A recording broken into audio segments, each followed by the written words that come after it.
कहते हैं इसको, बोर की जो रदरफोर्ड का जो एटॉम मॉडल है उसकी डिफेक्ट को खत्म करने के लिए नील्स बोर ने जो थ्योरी पेश की थी। लेकिन नील्स बोर की जो जिसे कहते हैं बोर्स एटॉमिक मॉडल या बोर्स एटॉमिक थ्योरी कहते हैं, it is based on Planck's quantum theory, जो कल मैंने आपको पढ़ाई कि एनर्जी जो है कभी भी कंटिन्यूअस फॉर्म में एब्जॉर्ब या रिलीज नहीं होती है। तो इसलिए उसने एक जो कॉन्सेप्ट दिया एटम के बारे में कि एटम जो होता है उसके अंदर न्यूक्लियस होता है। माना जो रदरफोर्ड ने जो मॉडल दिया था एटॉमिक मॉडल का, वो ये था कि भाई एटम जो होता है उसके अंदर न्यूक्लियस होता है, ठीक है, और न्यूक्लियस के अंदर जो है प्रोटॉन न्यूट्रॉन होते हैं और इलेक्ट्रॉन उसके अराउंड रिवॉल्व करते हैं। तो नील्स बोर ने भी ये बात बताई कि एटम जो होता है उसके अंदर न्यूक्लियस होता है जिसके ऊपर चार्ज कितनी होती है, प्लस जेड होती है। Z is the number of protons, जितने प्रोटॉन होंगे उतनी पॉजिटिव चार्जेस होंगी न्यूक्लियस के अंदर, यूनिट चार्जेस होंगी। और इलेक्ट्रॉन जो होते हैं उस न्यूक्लियस के अराउंड सर्कुलर पाथ में रिवॉल्व करते हैं। क्या करते हैं, इन सर्कुलर पाथ में रिवॉल्व करते हैं, और रिवॉल्व करने के दौरान ना तो एनर्जी एब्जॉर्ब करते हैं ना एनर्जी रिलीज करते हैं, ठीक है। तो ये जो सर्कुलर पाथ है, इस सर्कुलर पाथ को नाम दिया गया ऑर्बिट का। क्या नाम दिया, ऑर्बिट। तो सबसे पहले ऑर्बिट का जो concept according to textbooks वो नील्स बोर ने दिया है। अब इन ऑर्बिट्स को हम ऑर्बिट भी कहते हैं, इनको हम एनर्जी लेवल भी कहते हैं। क्या कहते हैं इनको, एनर्जी लेवल भी कहते हैं, इनको स्टेशनरी स्टेट भी कहा जाता है, ठीक है। क्यों स्टेशनरी स्टेट क्यों कहते हैं कि जो रदरफोर्ड की थ्योरी है उसके ऊपर फिजिक्स का जो कॉन्सेप्ट था क्लासिकल फिजिक्स का कि भाई इलेक्ट्रॉन जब रिवॉल्व करेगा तो वो कंटिन्यूअसली एनर्जी रिलीज करता जाएगा, एक्सीलरेट होता जाएगा और न्यूक्लियस में गिर जाएगा। यानी वहां पे एटम क्या है, वो इलेक्ट्रॉन वहां पे क्या है, अनस्टेशनरी है। लेकिन यहाँ पे नील्स बोर कहता है कि इलेक्ट्रॉन न्यूक्लियस के अराउंड जब ऑर्बिट में सर्कुलर पाथ पे रिवॉल्व करता है तो वहां पे बिल्कुल वो क्या होता है, स्टेबल होता है। वहां पे वो स्टेशनरी स्टेट में वो रिवॉल्व करता रहता है, अपनी जगह पे मुसलसल कंटिन्यूअसली रिवॉल्व करता रहता है, ठीक है बच्चों। अब इनको ऑर्बिट भी कहते हैं और इसको स्टेशनरी स्टेट भी कहते हैं, या एनर्जी लेवल, या कभी कभी इसके लिए वर्ड शेल भी इस्तेमाल करते हैं, ठीक है। अब ये जो इलेक्ट्रॉन है इसकी ऑर्बिट का नंबर हम n से शो करते हैं, या जैसे जैसे कहते हैं KLMN, या इसका N1 N2 N3 ये चीजें बातें होती हैं, ठीक है। लेकिन यहाँ पे मैं आपको शॉर्टकट में बात बताऊं कि ये जो ऑर्बिट है इस हर ऑर्बिट में इलेक्ट्रॉन की हर प्रॉपर्टी क्वांटाइज्ड है। माना अगर इलेक्ट्रॉन यहाँ पे मूव कर रहा है, रिवॉल्व कर रहा है, तो उसका मोमेंटम होगा, एंगुलर मोमेंटम होगा। इलेक्ट्रॉन यहाँ पे रिवॉल्व कर रहा है, उसकी वेलोसिटी भी होगी, ठीक है। मास तो कांस्टेंट है लेकिन वेलोसिटी इलेक्ट्रॉन की हर ऑर्बिट से दूसरे ऑर्बिट से चेंज होगी। इलेक्ट्रॉन का मोमेंटम जो है लाजमी, जब वेलोसिटी चेंज होगी तो उसका मोमेंटम भी, इसका एंगुलर मोमेंटम है वो भी चेंज होगा, ठीक है। तो बना यहाँ पे एनर्जी है वो हर ऑर्बिट से दूसरे ऑर्बिट से चेंज होगी, मोमेंटम जो हर ऑर्बिट से दूसरे ऑर्बिट का चेंज होगा, वेलोसिटी जो है इलेक्ट्रॉन की वो भी हर ऑर्बिट से दूसरे ऑर्बिट से चेंज होगी। और इन सभी का जो दारोमदार वो किस पे है, एन पे है, एन की वैल्यू पे है, ठीक है। माना इस ऑर्बिट में ये जो प्रॉपर्टी जिनके मैंने नाम लिए ये फिक्स्ड होंगी, क्वांटाइज्ड होंगी। सेकंड ऑर्बिट में ये जो नाम लिए प्रॉपर्टीज के ये भी क्वांटाइज्ड होंगे। तो माना every property of electron is quantised according to Bohr's theory. कौन सी चीजें क्वांटाइज्ड हैं, energy is quantised, angular momentum is quantized, velocity is quantized, every property of electron in a particular orbit is always particular, it takes particular value in that orbit, okay। तो ये तो bore की theory के बारे में बातें हो रही थी, ठीक है। अच्छा, लेकिन यहाँ पे कहने की जो बात है, इंपॉर्टेंट बात है कि भाई बोर की थ्योरी के मुताबिक electron is a particle, electron is a particle which has a definite मास, जिसका डेफिनेट मास भी है, डेफिनेट वेलोसिटी भी है, और इलेक्ट्रॉन का न्यूक्लियस से डिस्टेंस है वो भी क्या है, वो भी डेफिनेट है। आप जब चाहो इलेक्ट्रॉन की डिस्टेंस न्यूक्लियस से फाइंड कर सकते हो, कैलकुलेट कर सकते हो, इलेक्ट्रॉन की पोजीशन है वो भी आप इसकी डिटरमाइन कर सकते हो। तो माना according to Bohr theory electron is a particle, इसका मोमेंटम आप प्रिसाइसली कैलकुलेट कर सकते हो, इसकी लोकेशन, इसकी पोजीशन, इसका डिस्टेंस जो है वो भी आप इसका लोकेट कर सकते हो, इसका जो है वो कैलकुलेट कर सकते हो अकॉर्डिंग टू बोर्स थ्योरी, ठीक है। लेकिन आगे चलकर एक जो साइंटिस्ट है जिसका नाम है डी ब्रोगली, इसने एक और नया कॉन्सेप्ट दिया, ठीक है। वो कॉन्सेप्ट क्या है कि अभी मैंने बताया कि बोहर की थ्योरी में इलेक्ट्रॉन इज अ पार्टिकल, सही है। लेकिन डी ब्रोगली कहता है कि जो मूविंग ऑब्जेक्ट है तो जब वो मूव करता है it will have dual nature, it will have dual nature. हम यहाँ पे लिख रहे हैं कि डुअल नेचर ऑफ इलेक्ट्रॉन, क्योंकि बात इलेक्ट्रॉन की हो रही है तो यहाँ पे लिख लेते हैं डुअल नेचर ऑफ इलेक्ट्रॉन। तो बोहर कहता है पार्टिकल है, लेकिन डी ब्रोगली कहता है कि इलेक्ट्रॉन को कंप्लीटली आप पार्टिकल नहीं कह सकते हो, इलेक्ट्रॉन जब रिवॉल्व कर रहा होता है तो उसके पास डुअल नेचर है। डुअल नेचर कौन सी है कि उसके पास पार्टिकल नेचर भी है और प्लस में उसके पास कौन सी नेचर है, वेव नेचर है। माना electron behaves as particle as well as wave. ठीक, अब इनकी जो पार्टिकल है उसकी एनर्जी, क्योंकि mass will convert into energy, we apply Einstein equation. ठीक है, तो उसके लिए एनर्जी कौन सी होगी, E is equal to mc²। और अगर वेव है, it is in the form of quantum, तो क्वांटम की एनर्जी जो होती है वो क्या होती है, h न्यू होती है। तो इस तरह से mc² is equal to h nu है। अच्छा, मैं इसको यूं लिख लेता हूं, इक्वेट कर लेता हूं, mc² is equal to h nu. अब h न्यू जो कल आपने पढ़ा था कि mc² is equal to h, और न्यू किसके बराबर है, हाँ, c/λ। तो यहां पे पुट कर लेते हैं c/λ। तो इलेक्ट्रॉन अगर डुअल नेचर रखता है तो उसका मास भी है, उसका वेवलेंथ भी है। बाकी ये क्या है, velocity of speed of light constant है और h प्लस कांस्टेंट है। तो कहेंगे कि जिस पार्टिकल का मास ज्यादा होगा उसकी वेवलेंथ शॉर्ट होगी, और जिसका मास कम होगा उसकी वेवलेंथ लॉन्ग होगी। मतलब मास और वेवलेंथ क्या एक दूसरे से इनवर्सली प्रोपोर्शनल हैं। Electron is a very small particle and it's wavelength will be longer. लेकिन इसकी निस्बत अगर मैं जमीन की बात करूं, इलेक्ट्रॉन और जमीन जो अर्थ है वो एक ही स्पीड के साथ मूव करेंगे, तो फिर मुझे बताओ किसकी वेवलेंथ कम होगी, किसकी ज्यादा होगी। हाँ, इलेक्ट्रॉन की वेवलेंथ ज्यादा होगी और अर्थ की जो वेवलेंथ है वो शॉर्टेस्ट होगी। इतनी शॉर्टेस्ट होगी जो आप कह सकते हो आप हमारे लिए मेजरेबल नहीं है, कैलकुलेट कर सकते हो लेकिन वो मेजर करना हमारे लिए डिफरेंट है। तो ये डी ब्रोगली का कॉन्सेप्ट है। अच्छा, कभी कभी क्वेश्चन टेस्ट में आप अभी तो सिलेबस में शामिल नहीं है, लेकिन टेस्ट में टीचर की या मेरे भी टेस्ट में आपने पढ़ा होगा, जिसमें पूछा होगा which particle will have the shortest wavelength. Suppose करो मैं कहता हूं भाई इलेक्ट्रॉन है, प्रोटॉन है, न्यूट्रॉन और अल्फा पार्टिकल वगैरह हैं, तो इनकी वेवलेंथ का ऑर्डर क्या होगा। सब अगर एक ही स्पीड से मूव करेंगे तब, ठीक है, अगर एक ही स्पीड से मूव करते हैं तो क्या है, मास के साथ वेवलेंथ क्या लेंगे, इनवर्स। तो जिसका मास ज्यादा से ज्यादा होगा उसकी वेवलेंथ शॉर्ट में शॉर्ट होगी, और जिसकी मास कम से कम है उसका वेवलेंथ लॉन्ग से लॉन्ग। तो कम से कम मास किसका है, इलेक्ट्रॉन का, तो इलेक्ट्रॉन की वेवलेंथ मोर देन। अब है प्रोटॉन, न्यूट्रॉन, अल्फा। प्रोटॉन शाबाश, फिर न्यूट्रॉन, फिर अल्फा।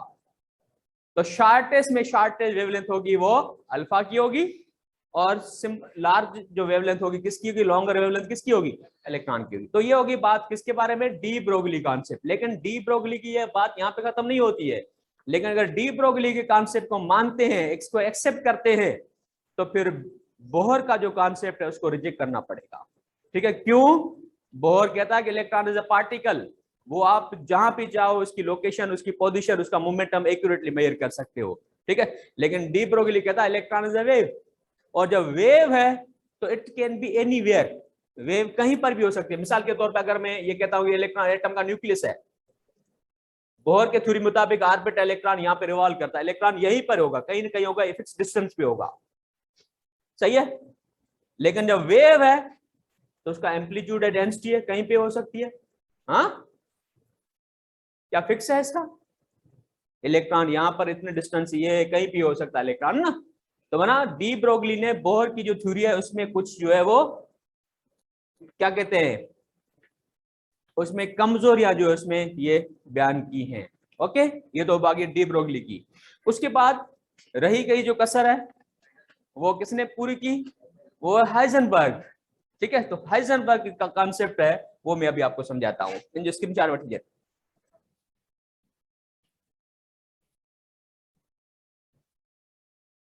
ठीक है, हाइजेनबर्ग्स प्रिंसिपल या हाइजेनबर्ग्स रूल, जिसे कहते हैं हाइजेनबर्ग्स अनसर्टेनिटी प्रिंसिपल। क्या कहते हैं, हाइजेनबर्ग्स अनसर्टेनिटी प्रिंसिपल। अब देखो हाइजेनबर्ग अनसर्टेनिटी प्रिंसिपल क्या है, ये प्रिंसिपल जो है अप्लाई होता है माइक्रो पार्टिकल्स पे। किस पे अप्लाई होता है, याद रखना, Heisenberg principle is applied on macroscopic और microscopic microscopic particle, sub atomic particles. ठीक है, आप फोटॉन पे इसका कॉन्सेप्ट अप्लाई कर सकते हो, इलेक्ट्रॉन पे अप्लाई कर सकते हो, moving photon, proton, neutron, electron पे अप्लाई कर सकते हो। लेकिन मैं कहूँ इस पेन पे आप ऑब्जेक्ट अप्लाई नहीं कर सकते प्रिंसिपल को। ठीक है, या जमीन पे जो है, या मूविंग प्लेन है, या परिंदा है, उसके ऊपर ये जो प्रिंसिपल अप्लाई नहीं हो सकता है। तो हाइजेनबर्ग अनसर्टेनिटी प्रिंसिपल क्या कहता है? हाइजेनबर्ग अनसर्टेनिटी प्रिंसिपल की जो सिंपल स्टेटमेंट है वो ये है कि इट इज इम्पॉसिबल, माना रिजेक्ट कर देता कि ये पॉसिबल ही नहीं है, कि it is impossible to determine simultaneously the position and momentum accurately. It is impossible to determine momentum and position simultaneously and accurately, कि आप दो प्रॉपर्टीज एक वक्त मेजर करें। ठीक है, कौन सी दो प्रॉपर्टीज? एक है इलेक्ट्रॉन की पोजीशन, क्योंकि बात एटम की हो रही है, इलेक्ट्रॉन की बात करेंगे यहाँ पे। तो इलेक्ट्रॉन की आप पोजीशन मालूम करना चाहें, और साथ में ये भी चाहेंगे उसी वक्त जब पोजीशन मेजर हो उसी वक्त आप उसका मोमेंटम भी मालूम हो। तो दोनों आप मेजर करेंगे, तो दोनों में से दोनों एक्यूरेट नहीं होंगे। एक अगर 100% एक्यूरेट है तो दूसरा 100% इनएक्यूरेट होगा। एक की अगर अनसर्टेनिटी कम से कम है तो दूसरी मेजरमेंट की अनसर्टेनिटी सबसे ज्यादा होगी। ठीक है, तो बना it is impossible to determine two properties of electron simultaneously accurately. Okay, इसको कहते हैं हाइजेनबर्ग अनसर्टेनिटी प्रिंसिपल। किस पे अप्लाई होता है ये? माइक्रोस्कोपिक माइक्रोस्कोपिक पार्टिकल पे अप्लाई होता है। सपोज करो कि भाई इलेक्ट्रॉन है, वो अगर हम बोर की थ्योरी में जाएं तो electron is revolving on a fixed path in a circular path at a fixed distance from nucleus, है ना। तो मैं इसकी पोजीशन मेजर करना चाहता हूं और इसकी मोमेंटम, और आपने जैसे पीएमसी के सिलेबस में तो शामिल नहीं था, मैंने नहीं पढ़ाया आपको सिग्निफिकेंट फिगर्स। तो सिग्निफिकेंट फिगर का जब कॉन्सेप्ट हम लेते हैं तो उसके अंदर अनसर्टेनिटी जरूर शामिल करते हैं, है ना। तो हर मेजरमेंट के अंदर नेचुरली अनसर्टेनिटी होती है। सपोज करो कि इलेक्ट्रॉन की मैं पोजीशन मालूम करता हूं, तो पोजीशन में कुछ प्लस माइनस होगा। ठीक है, उसकी वैल्यू जो कुछ प्लस माइनस होगी उसको कहेंगे uncertainty of position, sorry uncertainty of position. तो डेल्टा एक्स क्या है? Delta x is uncertainty of position. सही है। सपोज करो पोजीशन आ गई है 2.00, तो हम कहेंगे इसकी अनसर्टेनिटी 0.01 है। आई बात समझे आपको? तो इस तरह से ये है पोजीशन, और उसकी पोजीशन की मेजरमेंट ली तो ये वैल्यू आई, और उसकी अनसर्टेनिटी कितनी है? Delta x. अच्छा, साइमल्टेनियसली हम मालूम करते हैं उसका मोमेंटम, कि इलेक्ट्रॉन जो मूव कर रहा है उसकी वेलोसिटी भी है, मास भी है, उसका एंगुलर मोमेंटम भी है। तो मोमेंटम जब मेजर करेंगे तो मोमेंटम की जो अनसर्टेनिटी है वो क्या लेंगे? Delta P. आई बात समझो? डेल्टा पी एक्स ले लेते, चलो सही है। तो ये दो बातें आपको ध्यान रखनी है कि symbol of uncertainty of position is delta x and the symbol for the uncertainty of momentum is delta P. Okay, अब कहता है हाइजेनबर्ग अनसर्टेनिटी प्रिंसिपल कि अगर एक की अनसर्टेनिटी कम है तो दूसरे की ज्यादा होगी, लेकिन शर्त है कि दोनों साइमल्टेनियसली मेजर हों।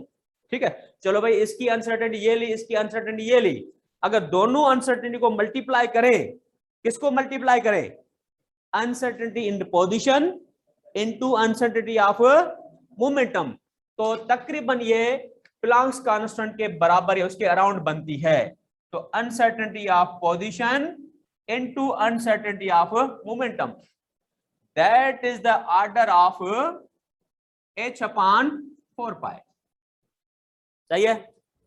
और मेरे ख्याल में एसटीपी में सिर्फ लिखा हुआ h, है ना, क्योंकि जब इनको मल्टीप्लाई करेंगे ना तो जो इनकी आंसर आएगा उस आंसर का जो पावर है वो तकरीबन होगा 934। जो पावर किसका है? प्लैंक्स कांस्टेंट का है ना।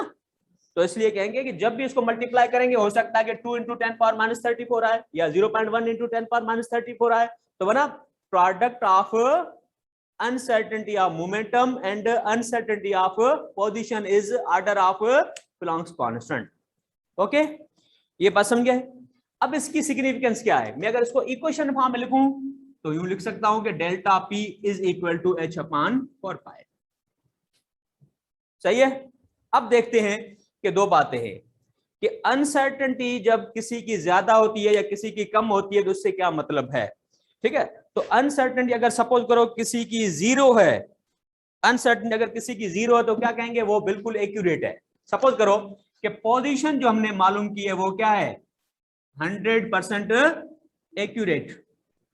तो जब 100% एक्यूरेट है तो उसकी अनसर्टेनिटी क्या होगी, then this uncertainty will be zero. अगर हमने पोजीशन 100% एक्यूरेटली मेजर की तो कहेंगे उसकी अनसर्टेनिटी जीरो है। तो फिर उसके मोमेंटम की अनसर्टेनिटी क्या होगी, क्योंकि हाइजेनबर्ग कहता है कि दोनों की बराबर नहीं हो सकती, दोनों की एक्यूरेसी बराबर नहीं हो सकती, दोनों की इनएक्यूरेसी बराबर नहीं हो सकती, ठीक है। दोनों एक्यूरेट नहीं हो सकते, दोनों इनएक्यूरेट भी नहीं हो सकते। अगर एक एक्यूरेट तो फिर दूसरा कितना होगा, ठीक है। तो फिर आप इसकी मेजर करो, कैलकुलेट करो।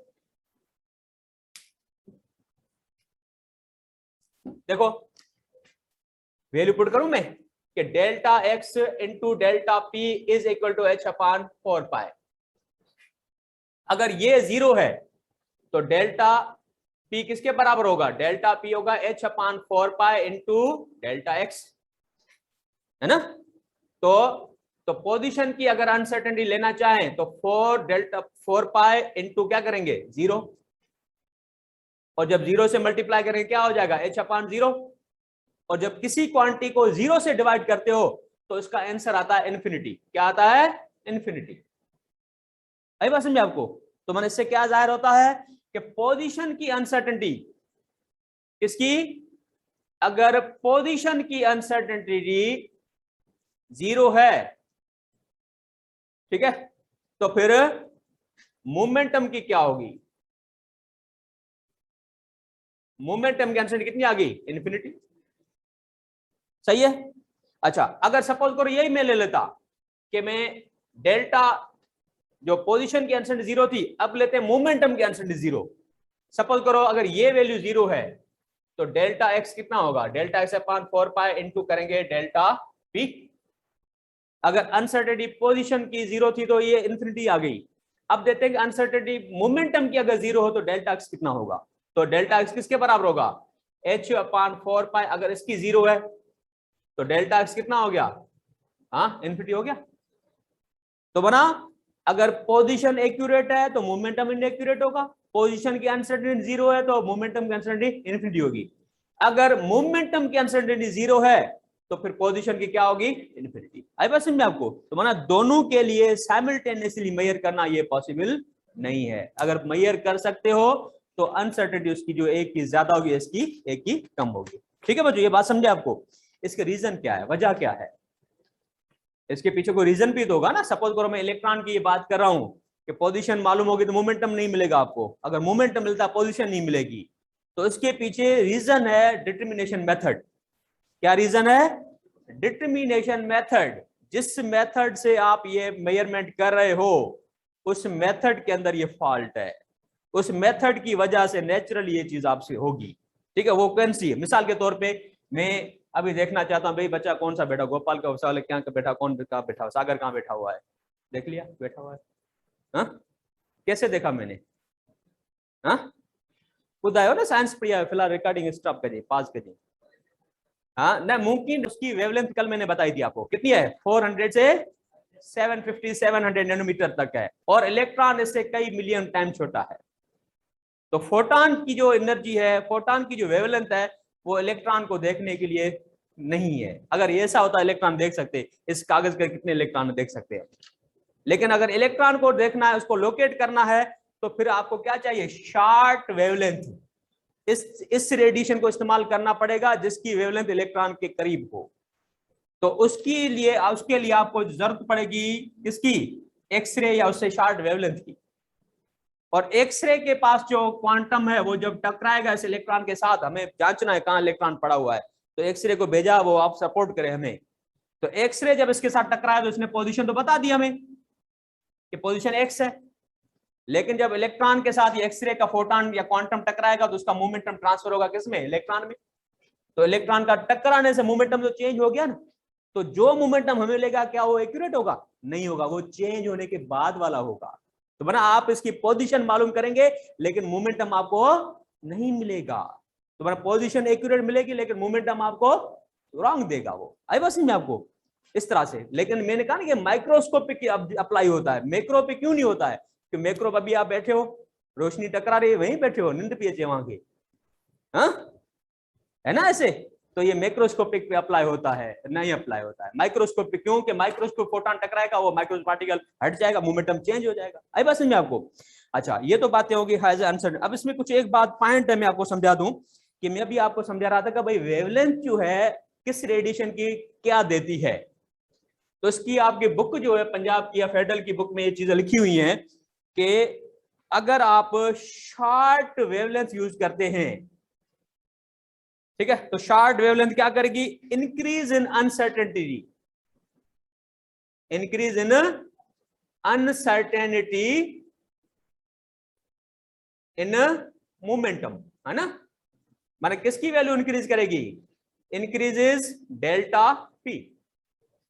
देखा ना हमने कि एक्सरे यूज किया, शॉर्ट वेवलेंथ यूज की तो पोजीशन सही मिली लेकिन मोमेंटम वेल्थ। अच्छा, अगर मैं सपोज करो लॉन्ग वेवलेंथ यूज करूंगा, क्या इलेक्ट्रॉन मिल पाएगा मुझे? नहीं, क्योंकि लॉन्ग वेवलेंथ इलेक्ट्रॉन से टकराएगी नहीं। तो फिर आपको क्या गलत पोजीशन, क्या गलत मिलेगा? पोजीशन। तो अगर लॉन्ग वेवलेंथ आप यूज करोगे तो वो क्या करेगी? इंक्रीज अनसर्टेनिटी इन पोजीशन, सही है, इंक्रीज इन डेल्टा एक्स।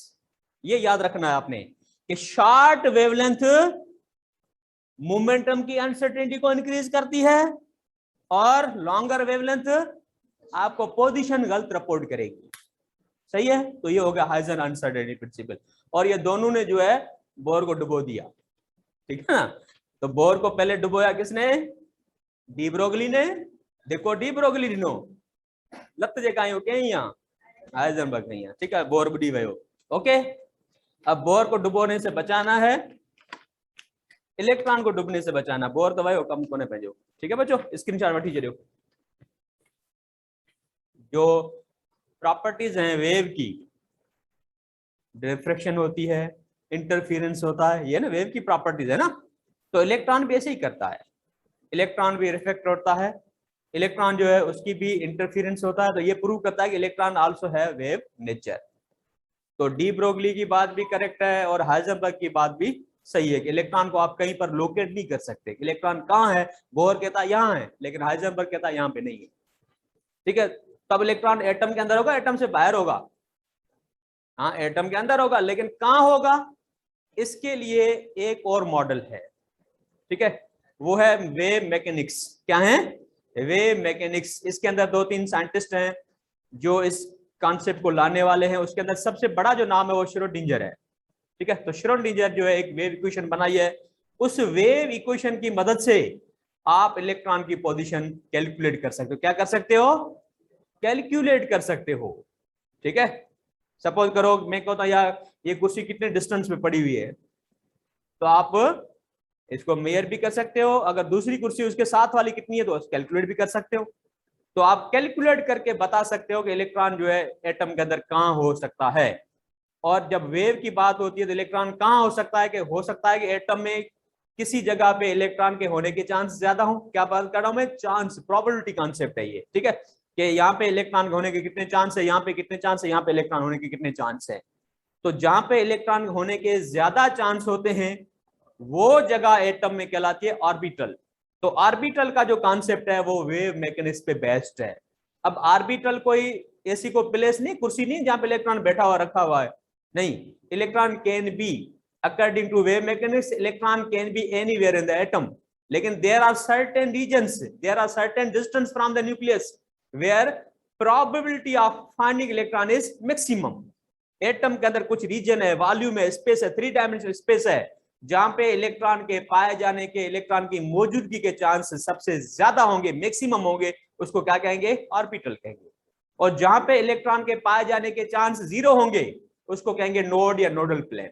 तो 2 चीजें होती है यहाँ पे, क्या होती हैं? एक है ऑर्बिटल और दूसरा है नोडल प्लेन। तो ऑर्बिटल पे हम बात करेंगे। तो ऑर्बिटल क्या है?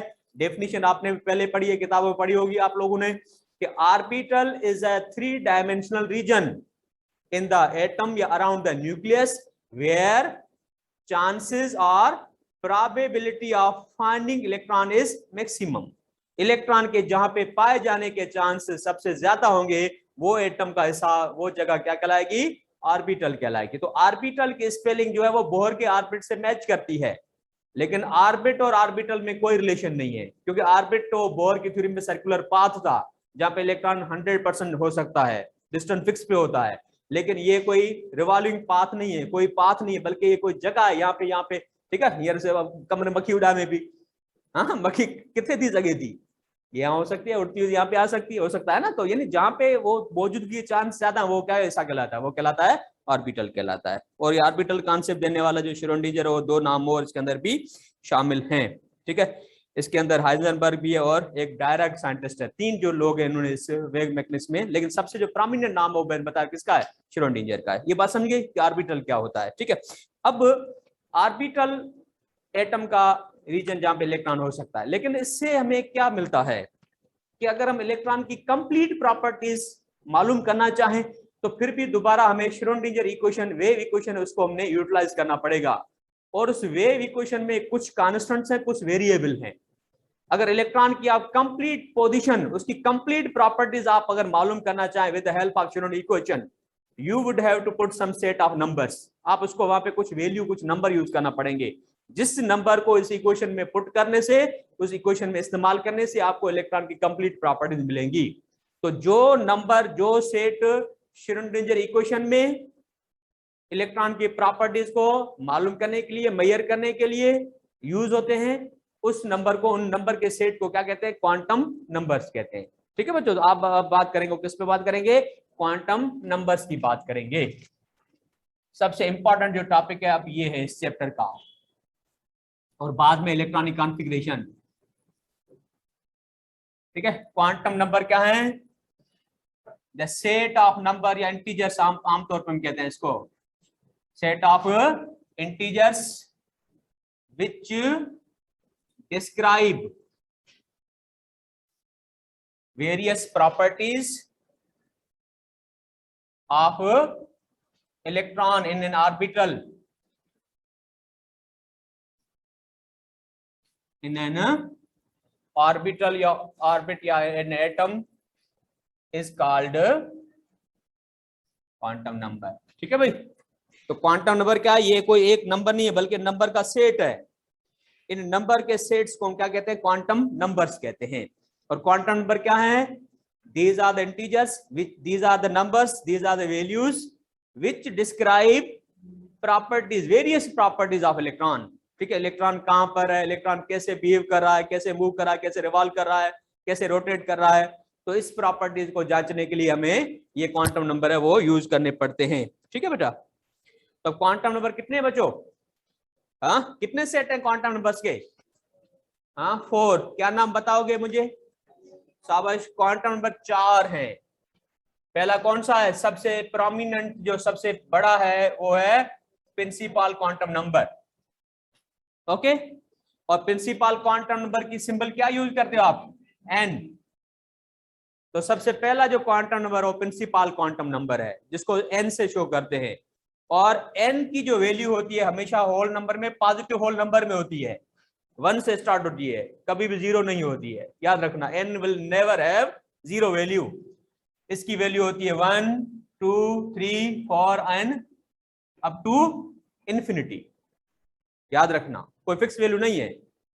1 से स्टार्ट होकर it will take any value, ठीक है। और वो वैल्यू किस पे डिपेंड करती है, वो वैल्यू डिपेंड करती है उसके ऑर्बिट के नंबर पे, शेल पे, ओके बच्चों। तो यानी principal quantum number is shown by N. अब अगर ये क्वांटम नंबर है तो इलेक्ट्रॉन की कौन सी प्रॉपर्टी से रिलेटेड है, इस क्वांटम नंबर से आपको कौन सी प्रॉपर्टी इलेक्ट्रॉन की मिलती है, वो है एनर्जी। क्या, एनर्जी ऑफ इलेक्ट्रॉन, ठीक है। या जिस ऑर्बिटल के अंदर है उस ऑर्बिटल की साइज, या आप उसका न्यूक्लियस से डिस्टेंस भी कह सकते हो, रेडियस भी कह सकते हो। It describes energy of orbital, energy of orbit, energy of electron. It describe the size of orbital, size of orbit, radius of orbital, radius of orbit. Suppose करो कि जैसे आपने पढ़ा कि एस ऑर्बिटल स्फेरिकल होता है, मैं कहता हूं ये 1s ऑर्बिटल हाइड्रोजन का है, ठीक है, लेकिन ये 2s ऑर्बिटल है। अब आप देखोगे इसका कोफिशिएंट चेंज हो गया, इसका कोफिशिएंट 1 है, इसका कोफिशिएंट 2 है, तो ये कोफिशिएंट क्या है, n की वैल्यू है। किसकी n की वैल्यू कम है, किसकी ज्यादा है, बताओ इसमें। 1s की n की वैल्यू कम है और 2s की n की वैल्यू ज्यादा है, तो मुझे बताओ इनमें बड़ा ऑर्बिटल कौन सा होगा, 2s बड़ा होगा, शाबाश। तो 2s को मैं बड़ा करके लिखता हूं, ये आई बात समझे आपको। तो ये 1 और 2 जितनी n की वैल्यू ज्यादा होगी तो एनर्जी उसकी ज्यादा होगी, 1s से 2s की एनर्जी ज्यादा है, सही है। अच्छा, इस तरह से 1s से 2s की साइज भी बड़ी है ना, या 1s से 2s का जो डिस्टेंस है वो न्यूक्लियस से दूर है, आई बात समझे आपको।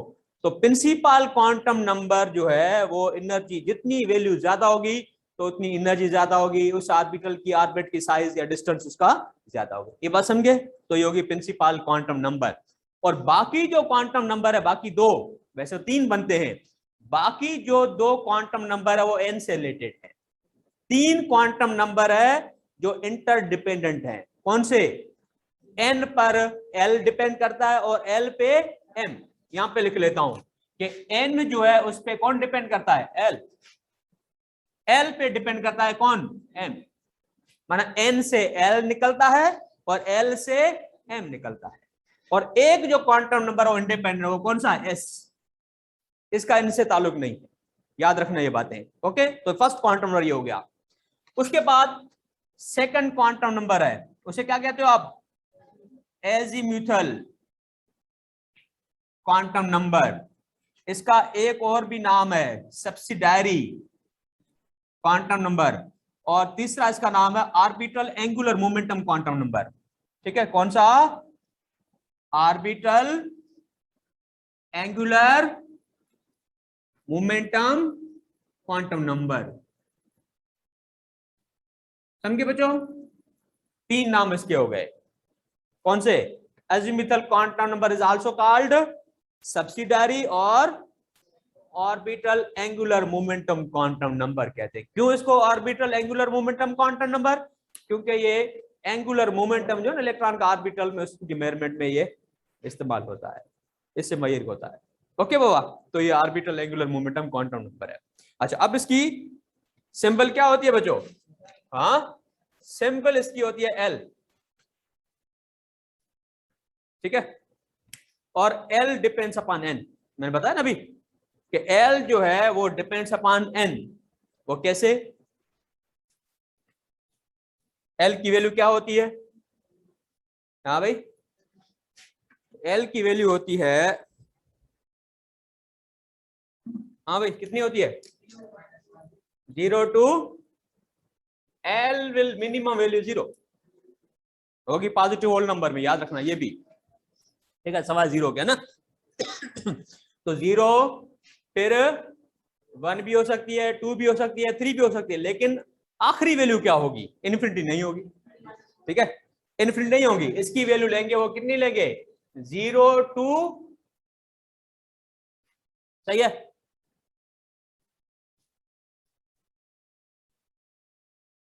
माना अगर n किसी ऑर्बिट में अगर l की वैल्यू मालूम करना चाहते हैं तो उसकी वैल्यू होगी 0 टू n-1। ये समझाता हूं बाद में आपको, ठीक है। अगर इसकी वैल्यू, चलो ठीक है, ये तो बात समझ गए। अब इसका काम क्या है, इस क्वांटम नंबर से कौन सी प्रॉपर्टी आप मालूम कर सकते हो इलेक्ट्रॉन के बारे में।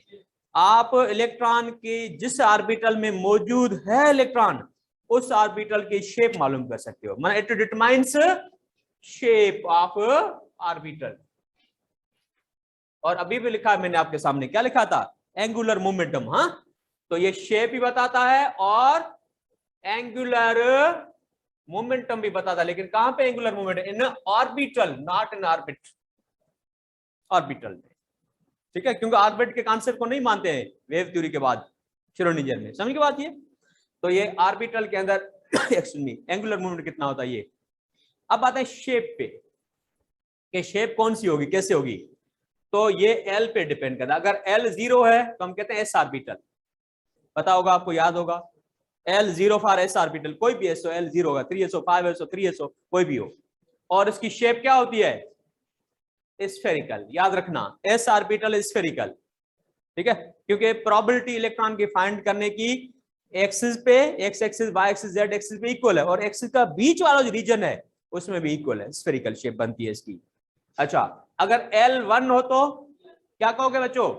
p ऑर्बिटल, और p ऑर्बिटल की जो शेप है उसको कहते हैं हम डम्बेल। क्या कहते हैं? डम्बेल। डंबल होते हैं ना एक्सरसाइज के लिए, पुराने जमाने ऐसे इस्तेमाल होते थे अखाड़ा में, हाँ, छोटी। अच्छा, और L अगर 2 हो तो d ऑर्बिटल। अब देखो d ऑर्बिटल जो है सभी एक शेप के नहीं है, they will have different shapes, लेकिन जनरली हम कहते हैं डबल डम्बेल। क्या कहते हैं? डबल डम्बेल, क्योंकि दो डम्बेल जो है आपस में कनेक्टेड होते हैं, डम्बल, हाँ। और अगर L की वैल्यू 3 हो तो F, उसे कहते हैं कॉम्प्लिकेटेड स्ट्रक्चर है। क्या कहेंगे? कॉम्प्लिकेटेड, जिसको डिफाइन नहीं कर सकते आम जुबान में हम। ओके, अगर L4 हो तो हाँ जी ऑर्बिटल हो सकता है, लेकिन अब यहां पे जी ऑर्बिटल क्यों नहीं? क्योंकि हमारे लिए जो अलोड है ये 4, ठीक है, और ये जो आगे जो ये क्या है? प्रोबिटेड है, समझे? तो अलोड ऑर्बिटल कौन से हैं? 4। कौन से? S P D F, सही है। या आप यूं कह सकते हो कि L डिफाइंस सबशेल। सबशेल कौन सा है? S में इलेक्ट्रॉन है, P में है, या D में, या F में? बात समझ आ रही है आपको? तो सबशेल के नाम S P D F कहां से लिए? याद होगा आपको, S for sharp, P for principal, D for diffused, F for fundamental. लेकिन ये नाम कहां से लिए हैं? ये नाम लिए हैं स्पेक्ट्रा ऑफ अल्कली मेटल्स। जैसे हाइड्रोजन के स्पेक्ट्रम में सीरीज होती है ना, Lyman series, Balmer series, Paschen series, Brackett series, तो इस तरह से अल्कली मेटल के भी लाइनों के सेट होते हैं। उन लाइनों के सेट को, कुछ सेट को कहा जाता है ये शार्प सेट है, किसको कहते हैं? प्रिंसिपल सेट है, किसी को कहते हैं डिफ्यूज सेट है, किसी को कहते हैं फंडामेंटल सेट है। आई बस में आपको, तो अल्कली मेटल के स्पेक्ट्रा से ये नाम लिए गए हैं, SP फॉर। ओके, तो ये सब शेल किस में इलेक्ट्रॉन है या किस ऑर्बिटल की शेप में है, वो इलेक्ट्रॉन कहां पे है, उसके बारे में, यानी पोजीशन बता रहे हैं दोनों, ये भी पोजीशन बता रहा है, वो भी पोजीशन बता रहा है। Okay, clear? तो ये हो गए दो क्वांटम नंबर्स, स्क्रीनशॉट उठाइए बाबा। तीसरा है मैग्नेटिक क्वांटम नंबर, उसके लिए सिंबल यूज करते हैं M या MS इस्तेमाल करते हैं, सही है। मैग्नेटिक क्वांटम नंबर, अब मैग्नेटिक क्वांटम नंबर जो है ये कौन सी प्रॉपर्टी को डिस्क्राइब करता है, बताओगे? हाँ, ओरिएंटेशन ऑफ ऑर्बिटल। कब? जल्दी जल्दी शाबाश। इन अप्लाइड मैग्नेटिक फील्ड, जेमन इफेक्ट। तो orientation of orbital in applied magnetic field, माना इलेक्ट्रॉन जो है वो किस ऑर्बिटल में है, वो ऑर्बिटल किस एक्सिस पे है, किस डायरेक्शन में है, उसका डायरेक्शन, उसकी सेटअप, उसका अरेंजमेंट या उसकी ओरिएंटेशन बताता है कौन? मैग्नेटिक क्वांटम नंबर, सही है। अच्छा, अब ये मैग्नेटिक क्वांटम नंबर जो है इसकी डिस्क्रीट वैल्यू होती है, लेकिन कितनी होती है? इसकी वैल्यू होती है M is equal to L। तो लिखा ना भी आपके सामने कि N से L मालूम किया और L से M। अब L और M का आपस में रिलेशन क्या है? M is equal to, in some textbooks, बल्कि मोस्टली L0, इसको पढ़ेंगे कैसे? From -L2 + L through 0। क्या पढ़ेंगे इसको? -L2 + L through 0।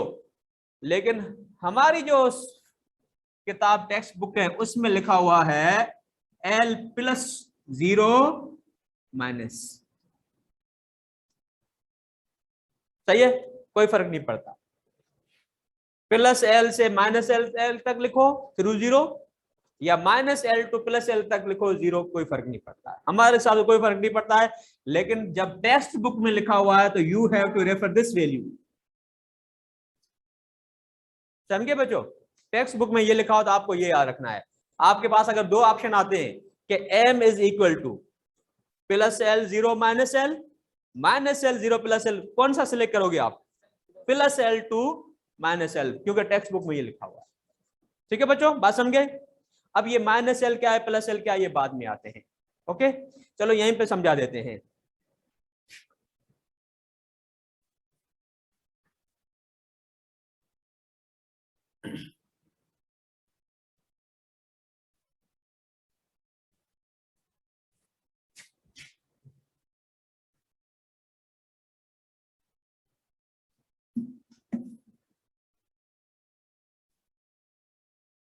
अब एम ओरिएंटेशन, ठीक है, जैसे आपको पता है कि अभी के पी आर्बिटल है, हम कहते हैं पी आर्बिटल इस डम्बेल शेप का है, लेकिन जब बात करते हैं पी आर्बिटल, क्या P orbital? P orbital means ये एटम का न्यूक्लियस सपोज करो,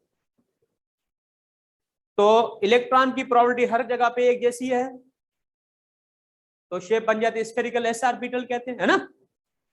लेकिन पी आर्बिटल में क्या होता है कि इलेक्ट्रॉन की जो, सपोज करो ये प्लेन है, जिस ग्राफ बनाते हैं ना वैसे, ये पॉइंट है, न्यूक्लियस सपोज करो। अब ये क्या करते हैं, यहां से हम, जैसे यहाँ पे इलेक्ट्रॉन की प्रोबेबिलिटी न्यूक्लियस में 0 होती है सपोज, या इस पॉइंट पे 0 है नोड।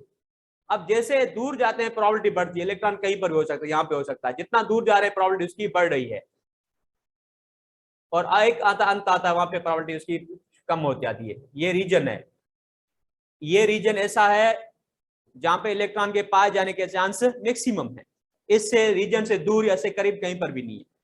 तो जो रीजन बनाया मैंने किस एक्सिस पे बनाया? एक्स एक्सिस पे बनाया है।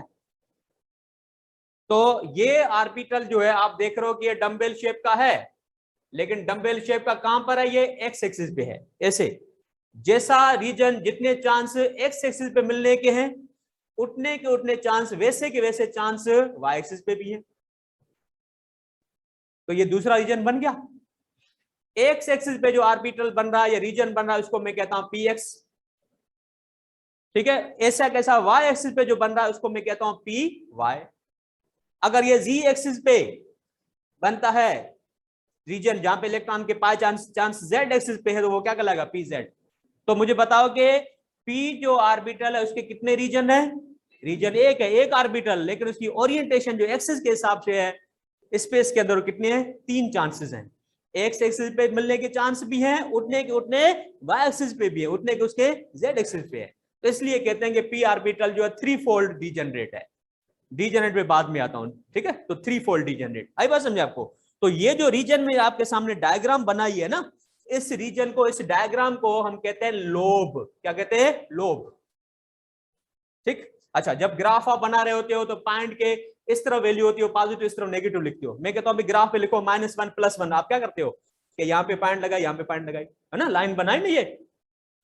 तो इस तरह से ये जो रीजन है लेफ्ट राइट साइड वाला, इसको कहते हैं पॉजिटिव रीजन, पॉजिटिव लोब। और उतने उतने चांस इस तरफ भी होंगे, ठीक है। जितने राइट साइड चांस हैं एक्सिस पे, उतने चांस पॉइंट से लेफ्ट तरफ भी है। तो ये दूसरा रीजन बन गया। ये कितनी बन गई? 2 लोब। क्या कहते हैं? 2 लोब, एक पॉजिटिव लोब, दूसरी, ये चार्ज नहीं है, ये मैथमेटिकल सिंबल है, नेगेटिव और पॉजिटिव। और रीजन, ये रीजन है। अब ये सभी इलेक्ट्रॉन ऐसे रिवॉल्व करता है? नहीं, electron can be anywhere this in this region. सही बाबा, गल समझे होंगे?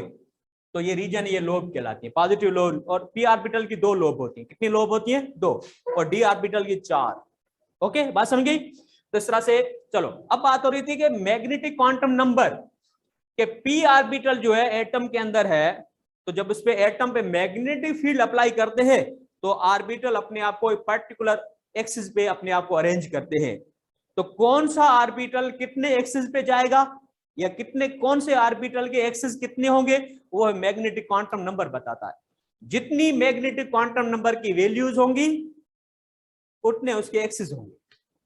सपोज करो एस ऑर्बिटल, उसकी मैग्नेटिक क्वांटम एक ही होता है, उसकी ओरिएंटेशन कोई नहीं है, क्योंकि वो 3 डायमेंशनल है, ठीक है। और पी ऑर्बिटल की जब हम मैग्नेटिक क्वांटम नंबर लेंगे तो 3 मैग्नेटिक क्वांटम पी ऑर्बिटल के होते हैं। तो हमारे पी के कितने ऑर्बिटल हो गए? 3 रीजन हो गए, 3 एक्सिस हो गए, 3 ओरिएंटेशन हो गई। इस तरह से जब डी की मालूम करेंगे तो 5 प्लस 2 करते जाओ आप, ठीक है।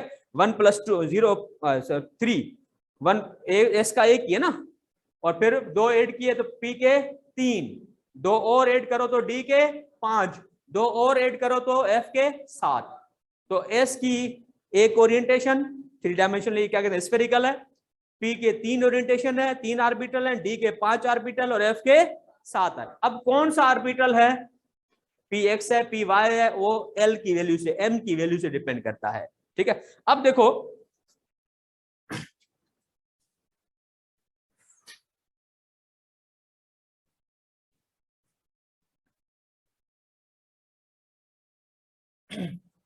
अब देखो कि हम कहते हैं ना भाई L इज 0, M कितना होगा, तो M होगा, क्या लिखा था अभी, M इज इक्वल टू, मैं लिखता हूं -L 0 + L लिखता हूं, ठीक है। वैसे टेक्स्ट बुक में +1 लिखा हुआ है ना, +L2 -L, तो मैं लिखता हूं।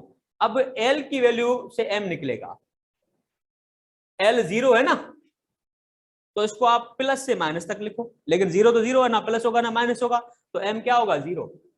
तो S ऑर्बिटल की सिर्फ एक ओरिएंटेशन है, ठीक है, on the axis and the region between the axis. अच्छा, अब आते हैं P ऑर्बिटल। P ऑर्बिटल के लिए L कितनी होती है बच्चों, 1, और L ऑर्बिटल, L की वैल्यू 1 है तो P ऑर्बिटल कहलाता है। अब P ऑर्बिटल की ओरिएंटेशन कितनी होगी, वो M से पता चलेगा आपको। अब ये जो L है ना, इसको माइनस से प्लस तक लिखो, कितनी वैल्यू L की 1 है, तो आप क्या लिखोगे, -1 से +1 तक, तो क्या लिखेंगे, -1 फिर क्या आता है 0, फिर आता है +1, सही है। तो कितने ऑर्बिटल हो गए, 3। अब यहां पे ये मालूम करना है कि इनमें से 3 ऑर्बिटल हो गए px py z, लेकिन py कौन सा है, pz कौन सा, px कौन सा है, सोचने की बात है ना भाई। तो भाई -1 किसके लिए है, py के लिए, pz के लिए, px के लिए, ये हो सकता है ना। तो px के लिए -1 भी हो सकता है, +1 भी हो सकता है, ठीक है, समझा दो मैं आपको। फिर पी वाई अगर रीजन है, पी वाई ऑर्बिटल एक्सिस है, तो फिर -1 भी हो सकता है, +1 भी हो सकता है, ठीक है। और अगर पी जेड है तो फिर 0। याद रखना, क्वेश्चन में आपसे पूछूं कि for P Z orbital what is the value of M, P Z के लिए m 0 है, पी एक्स के लिए -1 भी हो सकता है, +1 भी हो सकता है, लेकिन अगर पी एक्स के लिए -1 लोगे तो फिर पी वाई के लिए -1 नहीं होगा, फिर +1 होगा। आई बात समझ में आपको, अगर पी एक्स के लिए आप +1 लेते हो तो फिर पी वाई के लिए -1, ये बात समझ गए, लेकिन पी जेड के लिए आपको 0। क्लियर होगी बात, ठीक है। अब आते हैं डी ऑर्बिटल पे। पता है आपको डी ऑर्बिटल कितने हैं, 5। तो जिसके 3 ऑर्बिटल m3 हो गई, जिसका एक ऑर्बिटल m1 होगा, ठीक है। अब आते हैं L2। L2 किसके लिए होता है बच्चों, डी ऑर्बिटल डबल डम्बेल के लिए। अब इसके लिए फार्मूला तो वही है, 2l + 1, ऑर्बिटल m इतनी होती है, ठीक है ना, 2 × 2 4 4 + 1 5, तो m5 होंगे, m की वैल्यू है ना वो इसके बराबर होती है। m की वैल्यू कितनी लिखनी है आपने, 3 लिखनी है, 2 लिखनी है, 4 लिखनी है, तो m की जो वैल्यू है इसके बराबर है, किसके, कि m = 2l + 1, number of orbital इतने होते हैं, ठीक है ना।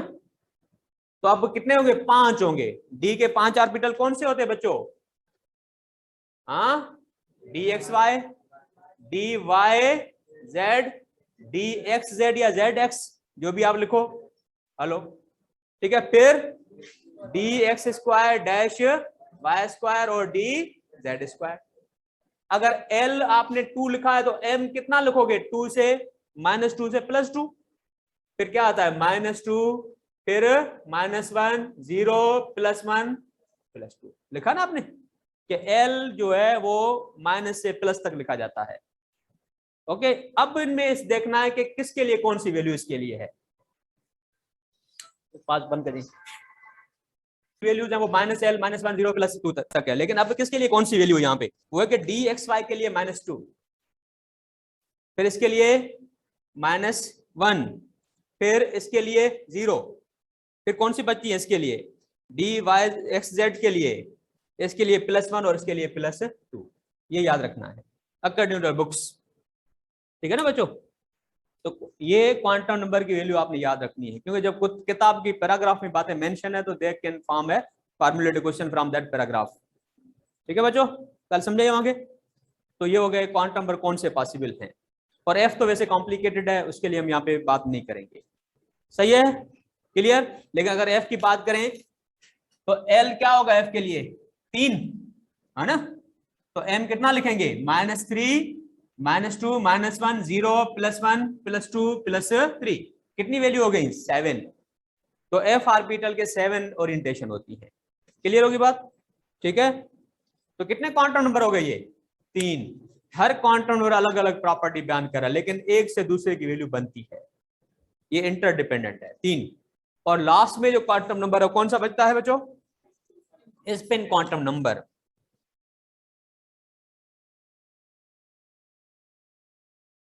ठीक है, ये लास्ट वाला क्वांटम नंबर है, ये है स्पिन क्वांटम नंबर।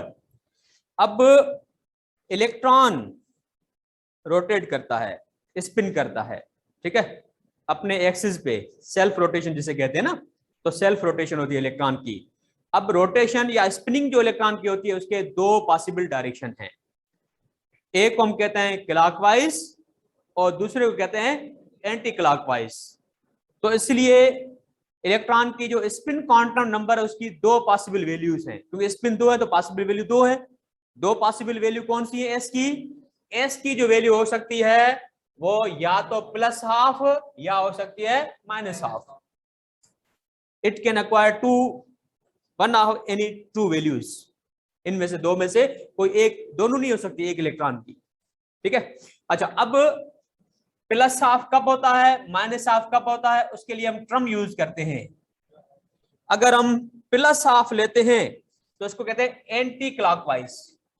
क्या कहते हैं इसको, एंटी क्लॉकवाइज। ठीक है, और अगर -12 लेते हैं फिर इसको कहते हैं क्लॉकवाइज। याद रखना कि +12 इज फॉर एंटी क्लॉकवाइज और -12 इज फॉर क्लॉकवाइज।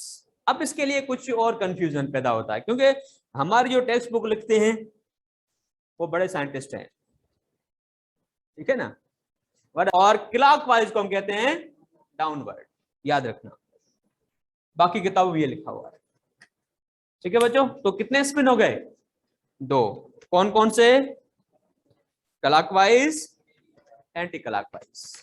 ठीक है बच्चों, अब यहाँ पे कुछ बातें हैं जो प्रैक्टिस में आपकी आती हैं, वो समझाने के लिए ये स्क्रीन टीचर, कुछ एन जो होता है उसकी वैल्यू कभी 0 नहीं हो सकती, हमेशा इसकी वैल्यू क्या होगी 0 से ज्यादा, लेकिन पॉजिटिव होल नंबर में, कभी नेगेटिव नहीं होगी, ना 0 होगी ना नेगेटिव।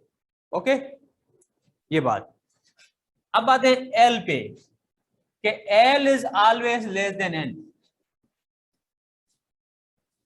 एल जो होता है वो कितना होता है, एन से कम ही होगा। अगर एन गिवन है तो एल एन के बराबर है। सपोज एन 2 है तो एल 2 नहीं हो सकता, अगर एन 4 है तो एल 4 नहीं हो सकता। एल की वैल्यू हमेशा एन से 1 कम हो सकती है, ठीक है, फिर ज्यादा भी हो सकती, कम से कम 1 कम होगी। फिर आते हैं एम।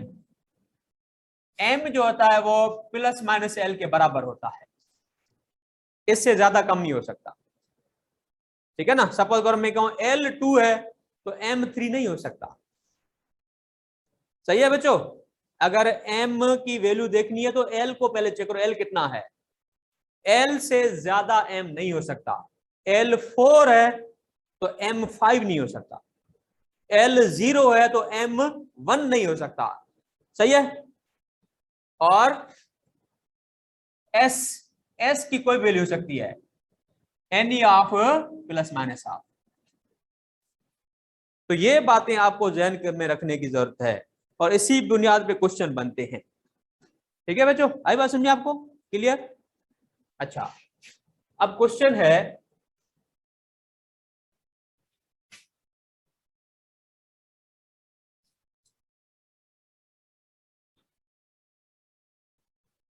रिकॉर्डिंग बंद कर दी, पास कर दी।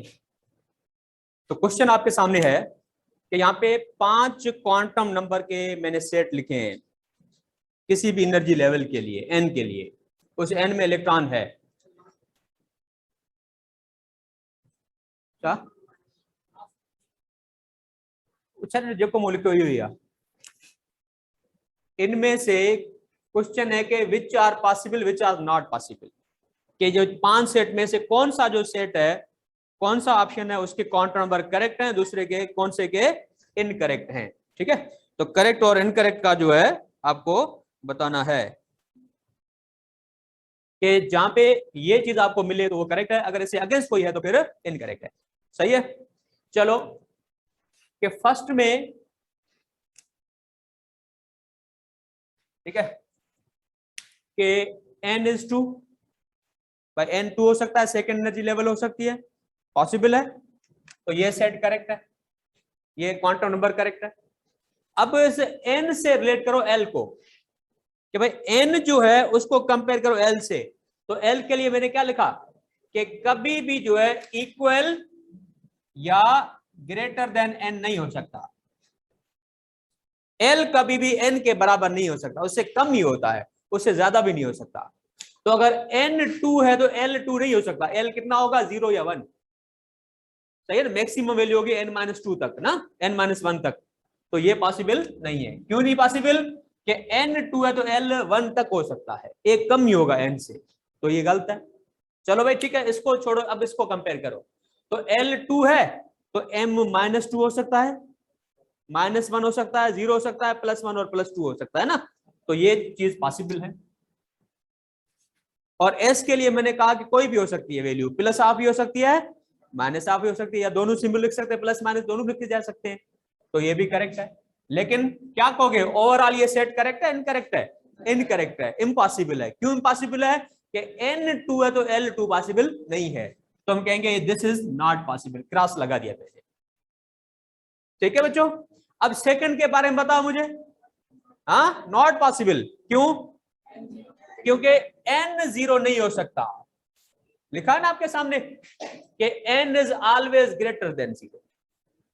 कम से कम n होता है वो 1 होता है, 1 से कम n नहीं हो सकता, तो ये n 0 नहीं हो सकता। ठीक है, चलो भाई n 0 है तो l 0 हो सकता है, हाँ हो सकता है ना, माइनस से, ये नहीं हो सकता, -1 होगा, ये भी नहीं होगा। तो इस तरह से सारे जो सेट है वो गलत है। ओके, अब ये थर्ड थर्ड n3 हो सकता है। चलो भाई n3 हो सकता है, n3 हो सकता है तो l कितना हो सकता है, 0 1 2। याद रखो जितनी n है उतने l हो सकते हैं। अगर l n1 है तो l1 होगा, एक ओनली s0 होगा। अगर n2 है तो सबशेल 2 होंगे, सेकंड लेवल में 2 सबशेल होते हैं ना, s और p। तो n2 है तो 2 l हो सकते हैं। ठीक है, तो अब इसमें देखो कि n की वैल्यू 3 है तो l 3 हो सकते हैं, कौन से 3 माइनस, ठीक है, क्या होंगे, माइनस, सॉरी n3 है तो l के 0 1 2, ठीक है, 0 से लेकर n-1 तक, 3 तक, 3-2 तो 1 2 तक हो सकते हैं, तो 0 to 2 तक, तो l2 हो सकता है। और l2 है तो m क्या होगा, -2 -1 0 +1 +2, माना -2 हो सकता है, -1 हो सकता है, और s कोई भी हो सकता है। तो ये सेट क्या है, पॉसिबल। क्यों पॉसिबल है? क्योंकि ये इसी पॉइंट्स के मुताबिक है। अच्छा, उसके बाद फोर्थ, फोर्थ में क्या है, हाँ भी n is 2, n2 है तो l0 1 दो हो सकते हैं, तो n2 है तो l0 हो सकता है। और अगर l0 है तो क्या m0 हो सकता है? हाँ हो सकता है ना, क्योंकि l से m बनता है। ठीक है ना, आई बात समझ लिखा ना बेटा, अभी मैंने समझाया था s के लिए। कि L 0 है तो M कितना होगा 0, तो 0 हो सकता है S ऑर्बिटल के लिए, तो M 0 हो सकता है, और plus half minus half S तो हो सकते हैं, तो ये सेट भी पॉसिबल है। ओके अच्छा लास्ट, हाँ पॉसिबल है क्योंकि N4 हो सकता है, N4 हो सकता है, तो L जो है 4 - 1 मतलब 3 तक हो सकती है वैल्यू, 0 से 3 तक। अच्छा L3 है तो M भी हो सकता है, कितना हो सकता है -3 -2 -1 0 +1 +2 +3 हो सकता है ना, ये सेट पॉसिबल है, और S भी पॉसिबल है ना। तो ये जो पॉइंट्स मैंने बताई उसके मुताबिक अगर हैं तो फिर वो पॉसिबल है या करेक्ट है, और अदरवाइज क्या होंगे वो इनकरेक्ट है। बात समझे, ये क्वांटम समझ गए। अच्छा अब आते और बात पे, एक तो 3s में कोई इलेक्ट्रॉन मौजूद है तो उसके पॉसिबल क्वांटम नंबर क्या होंगे, पॉसिबल क्वांटम नंबर क्या होंगे। तो ये जो कोएफिशिएंट है ना ये n है, n इज 3s माना थर्ड लेवल का इलेक्ट्रॉन है, थर्ड एनर्जी लेवल का है, और थर्ड एनर्जी लेवल के लिए n 3 होता है, तो 3s का जो 3 कोएफिशिएंट है ये n की शो करता है, n की वैल्यू 3। अब s के लिए आप l क्या लिखोगे, हाँ L की वैल्यू जो 0 होती है तभी S बनता है ना, तो L इज 0। ठीक है, तो क्वेश्चन यूं हो सकता है कि which is the possible quantum number for electron in 3s orbital, 3s में ऑर्बिटल में इलेक्ट्रॉन है तो उसके पॉसिबल क्वांटम नंबर क्या है। सही है, आई बात समझ में आपको। अच्छा इस तरह से मैं कहता हूं कि एक ऑर्बिटल है 5d, ठीक है ना, 5d के पॉसिबल क्वांटम नंबर कौन से हैं, हाँ भी क्या होंगे, n इज 5, और d के लिए l कितना होता है 2, तो l इज 2। सही, क्लियर। एक और ऑप्शन कि 4f ऑर्बिटल है उसके पॉसिबल क्वांटम नंबर क्या है, हाँ m is 4 and l is 3, तो ये क्वांटम नंबर पॉसिबल है। चलो एक और question,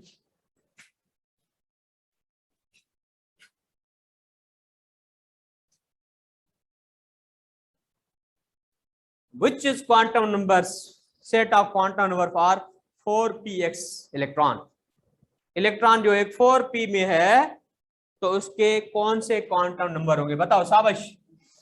n is for L1 for the p orbital, good.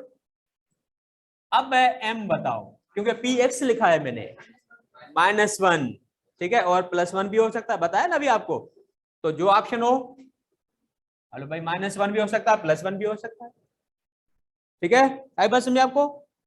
अच्छा अब s क्या हो सकता है, प्लस हाफ माइनस हाफ दोनों में कोई भी हो सकता है, ये बात समझ गई आप, क्लियर हो गई। कभी कभी क्वेश्चन जो होते हैं उसके अंदर आपको इलेक्ट्रॉनिक कॉन्फ़िगरेशन नहीं दी होती, आपको इलेक्ट्रॉन की पोजीशन दी होती है। फॉर एग्जांपल मैं पूछूं कि वैलेंस इलेक्ट्रॉन ऑफ सोडियम, ठीक है, कि सोडियम जो है उसका जो वैलेंस इलेक्ट्रॉन है उसके क्वांटम नंबर क्या होंगे।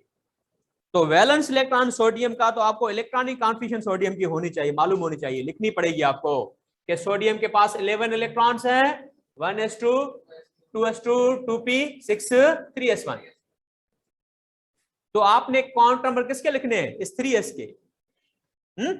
तो क्या लिखोगे बच्चों, n is 3, l is 0, m is 0, s is वो भी हो सकता है। आई बात समझे आपको, क्लियर, ठीक है। तो ये है क्वांटम नंबर्स का गेम, क्लियर होगी बात ये। अच्छा अब एक वर्ड टर्म इस्तेमाल करते हैं हम, डीजेनरेट ऑर्बिटल्स, क्या इस्तेमाल करते हैं, डीजेनरेट ऑर्बिटल, ऑर्बिटल्स, ठीक है। तो डीजेनरेटेड या डीजेनरेट ऑर्बिटल क्या होते हैं? It is a set of orbitals, this is not a single orbital, it is a set of orbital, multiple orbital होते हैं। तो set of orbitals with same shape and energy. जिन orbital की energy और shape same होंगी वो orbital क्या कहलाएंगे? डीजेनरेटेड ऑर्बिटल कहलाएंगे। ठीक है, या पहले लिखता हूं एनर्जी, बाद में लिखता हूं शेप, एनर्जी एंड शेप। अब अगर क्वांटम नंबर में यही बात डिफाइन करना चाहें तो एनर्जी को कौन डिटरमाइन करता है? एन। तो कहेंगे the orbitals with same value of N and L, माना एन की वैल्यू सभी ऑर्बिटल की एन सेम हो और सभी ऑर्बिटल की एल सेम होगी तो क्या कहलाएंगे? वो डीजेनरेटेड ऑर्बिटल्स कहलाएंगे। फॉर एग्जांपल कि मैं लिखता हूं ये ऑर्बिटल का 3 का set 2px 2py and 3pz, क्या डीजेनरेट सेट है? हाँ, नहीं है। क्यों नहीं है? क्योंकि ये सेकंड लेवल के हैं और ये थर्ड एनर्जी लेवल का है। ठीक है, अगर इसका मैं n लिखूंगा तो क्या लिखूंगा मैं? n is 2, इसके लिए n2, लेकिन इसके लिए n3। और p orbital x y z जो भी हो शेप तो सेम होती है, l क्या होगा? 1। हाँ, तो हम कहेंगे इन तीनों की l सेम है, माना शेप सेम है, लेकिन n डिफरेंट है, माना एनर्जी डिफरेंट है? तो ये डीजेनरेट कहलाएंगे? नहीं। फिर डीजेनरेट कब होंगे? मैं लिखता हूं 2pz, तो 2pz लिखूंगा तो n क्या हो जाएगा? 2, कोफिशिएंट 2 है। तो अब इनकी शेप भी सेम है और एनर्जी भी सेम है। n की वैल्यू तीनों के लिए ट्रू है और l की वैल्यू तीनों के लिए ट्रू है, तो क्या कहलाएंगे? ये 3 फोल्ड। और फिर डीजेनरेट ऑर्बिटल, लेकिन कितने होते हैं p के? 3 ऑर्बिटल, इसलिए कहते हैं p orbitals are 3 fold degenerate. और अगर ऐसे d ऑर्बिटल होंगे तो 5 फोल्ड। ठीक है, लेकिन ऑर्बिटल डीजेनरेट कौन से होंगे? जब सारे p के हों और सभी का कोफिशिएंट सेम हो, तभी हो सकता है। क्लियर होगी बात ये? तो ये हो गया डीजेनरेट ऑर्बिटल, ये क्वांटम नंबर की बात होगी। अगर रिकॉर्डिंग बंद कर जाए।